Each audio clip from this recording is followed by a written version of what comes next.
residents and people that live within our community for having the patience to deal with the aftermath of the storms. We have 7 roads that are currently closed, predominantly in the Mid and North County area. Again, as Michelle said, do not travel through water for which you don't know the depth. Those roads should be marked so that you do not travel across them. Please do not go around the barriers that are there.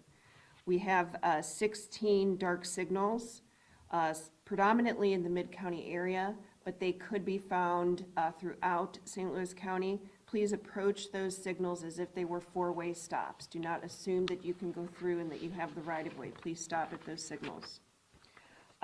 We have 10 county buildings that have been affected by the rainwater as well. County business has not stopped, so you can continue to access services at our buildings, but just be aware that there might be some areas that are cordoned off. And then as we learn information from the public through the 211 push out that the EOC is going to do, we will have our inspection crews ready to evaluate the structural condition of facilities, commercial and residential, in the St. Louis County area that are under our jurisdiction.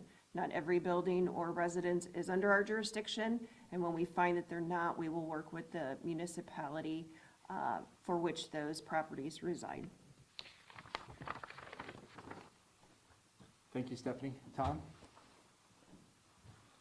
Good afternoon. Several county parks and facilities have also been affected by today's flooding. Bell Fountain Park, Maline Creek Trail is closed. Cliff Cave, the Mississippi River Trail is closed. At Creve Coeur Park, our most impacted park, Marine Avenue is closed. Mallard Lake, Fifi, and Lakefront Trails are closed. The soccer park, Forest Relief, and the Lake House Restaurant are accessible off of Creve Coeur Mill Road. However, the road is closed due to flooding.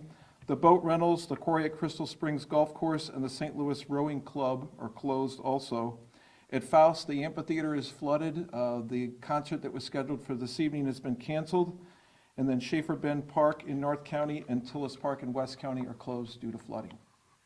And we will continue to update our county parks website throughout the day and week for additional closures or reopenings. Thank you. Thanks, Tom. Sean, can you give us an update from MSD? Yeah, absolutely. So MSD, we've seen about 350 plus phone calls throughout the night into the day. The system actually has held remarkably well for us. We haven't seen a lot of basement backups. We do have a lot of overland flooding out there.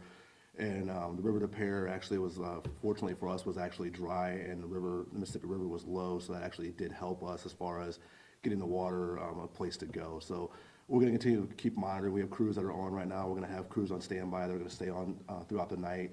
If people, experience backups or water in their homes, we do ask them to call our customer service number, which is monitored 24 hours a day. So it's pretty much all we have from MSD. Thank you. That's our update from St. Louis County, and I would be glad to answer any questions. Can you tell us any more about the bridge? The bridge? Damage? Yeah, sure. Stephanie, would you tell us about it? Yes, so what we know is the Pritchard Farm Bridge is currently closed. It had some erosion. We are evaluating that with our bridge engineers, and if or when it can be reopened, we will. We want to make sure that it's safe for the traveling public. How old is the bridge? That I do not know.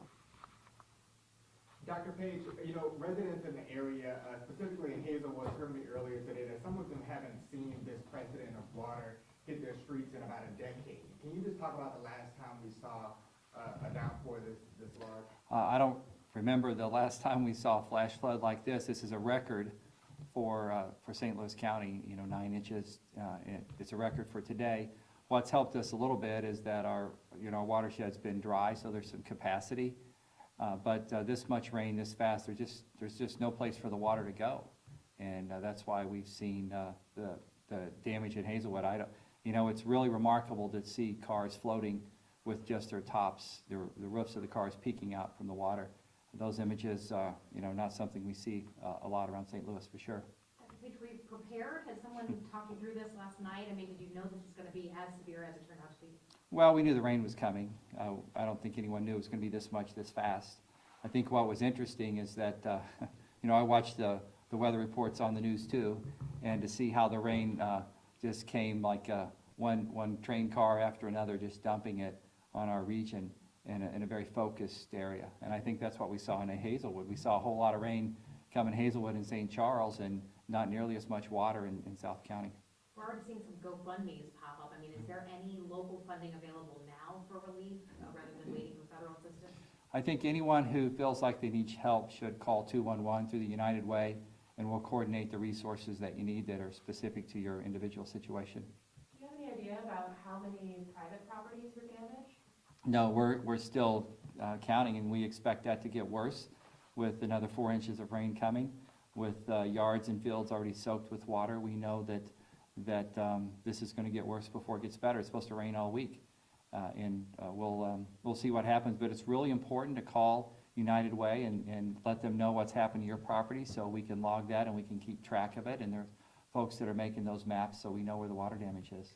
So, Dr. Page, with the shelter that's given for people, how many people can that shelter safely inhabit? And also, will they be going out trying to find people that don't have adequate transportation to those shelters? Yeah, so we have a bus that's helping with transportation. Parkway School has donated a bus and a bus driver to help us get people back and forth to the shelter that don't have transportation. If the shelter reaches capacity, it's a regional shelter, we'll talk to other folks and we'll find a way to increase that capacity. I don't know what that plan is right now, but I'm sure that my emergency management folks are thinking about that. One thing about flash flooding is that flooding goes down as quickly or almost as quickly as it comes up. So we don't know if people are going to be able to go back into their houses or going to be able to find opportunities with friends and family. It'll take a while for that to filter out, but we're here to help.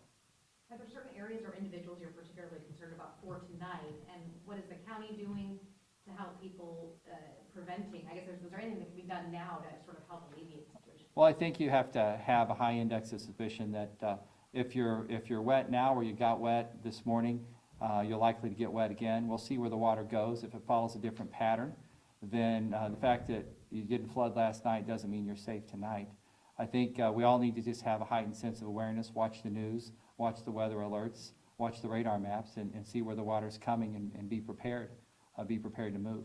How sufficient is the sewer district? Are they prepared to take care of, like I say, if another rain came like this? Would this happen again? Would this just be revisited again and over? Would this be changed at any point? Well, I think MSD's pretty prepared, but I'd let Sean answer that.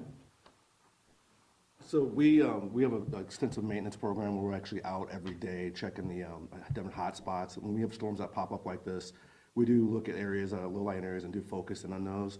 So this is something that, the rain amount we saw this time is, it's more than we saw during Hurricane Ike. And that was, in 2008. So this is a big significant rain.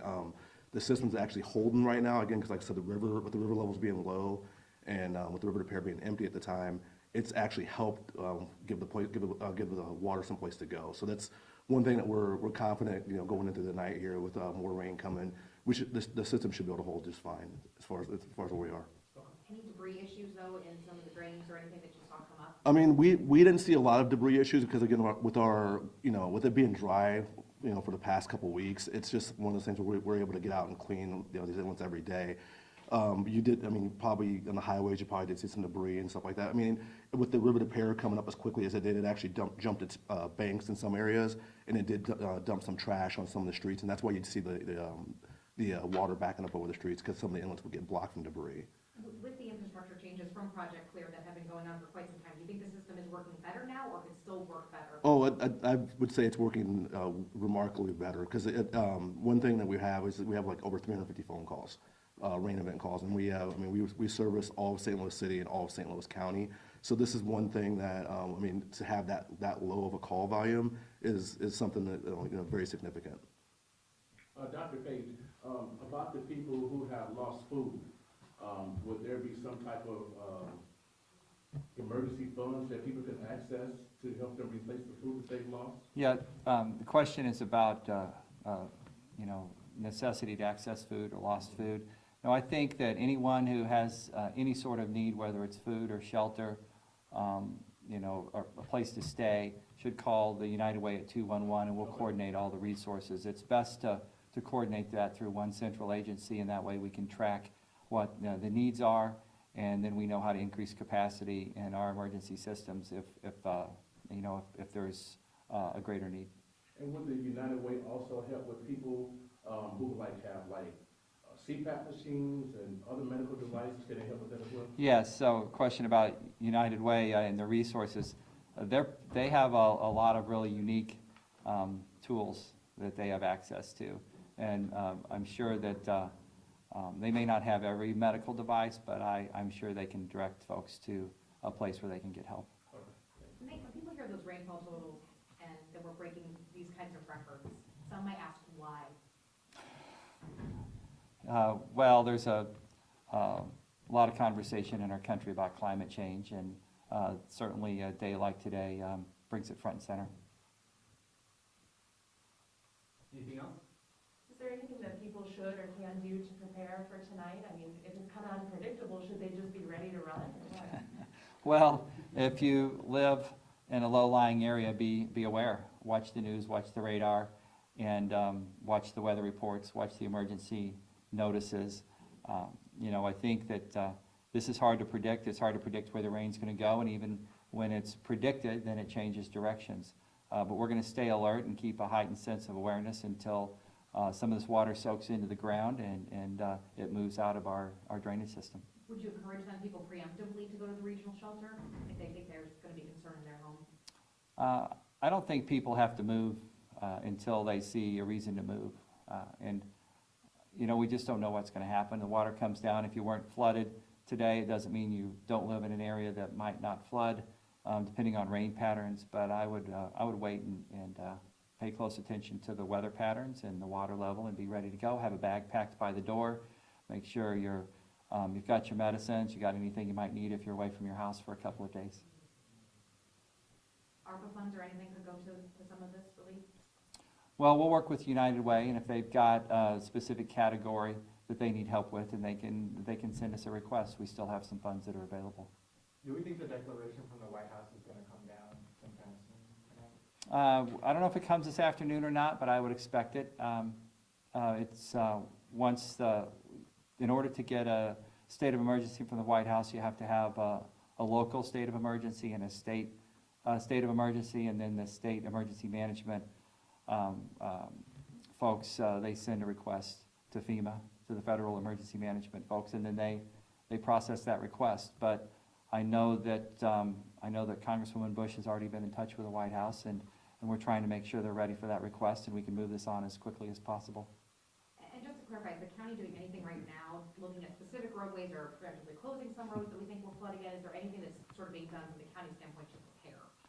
Well, the emergency management folks, Michelle Ryan's group, are watching everything, 24 hours. We're watching the roads. Our transportation and public works folks are watching the roads. Our parks team is watching the parks. We're in contact with MSD and anybody or any organization that might be touched with flooding. They're coordinating, they're reporting through us. And then the emergency management operation here at St. Louis County collects that information, coordinates the response, and helps us direct resources, whether it's first responders or other social services. And just to kind of clarify for people who think, why are we sandbagging? Or this is different than a river flooding situation or flash flooding? Right, so our floods in the past, flood in '93 and the flood of 2017, those were the river coming up, Mississippi and Missouri coming up through their channels. This is different. Flash flooding is coming down in your yard and your street, and that's not something you sandbag for. Thanks, everybody. Thank you.